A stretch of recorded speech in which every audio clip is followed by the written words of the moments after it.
ચલો, ધોરણ 7 અંગ્રેજી વિષયની અંદર જે શેમ્પૂના રેપર્સનો જે પ્રોજેક્ટ છે એ આપણે કરી રહ્યા છીએ.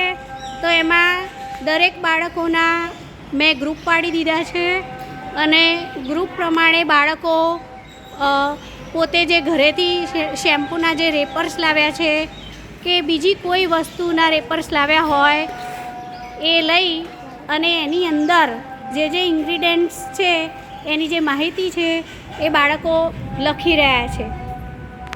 ચલો, તમે શું લાવ્યા છો કહો? કયો શેમ્પૂ છે? હા, હિમાલયા.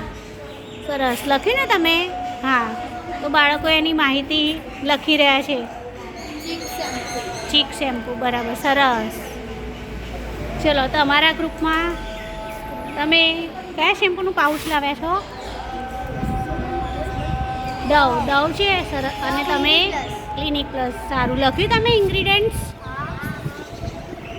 શું છે એમાં ઇન્ગ્રીડિયન્ટ્સમાં?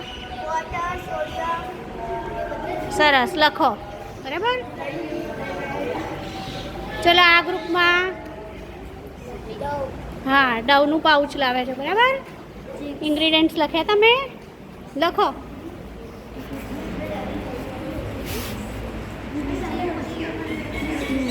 સરસ.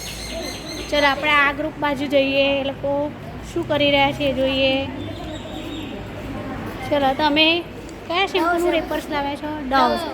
હા, લખો અંદરથી જે ઇન્ગ્રીડિયન્ટ્સ હોય ને એ કેટલા પર્સન્ટેજ છે, હાર્મલેસ છે, હાર્મફુલ છે.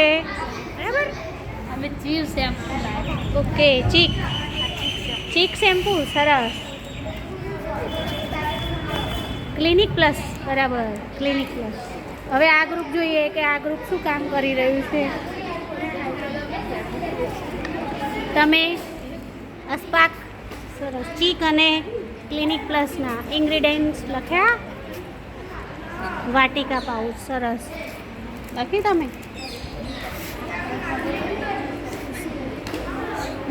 સરસ.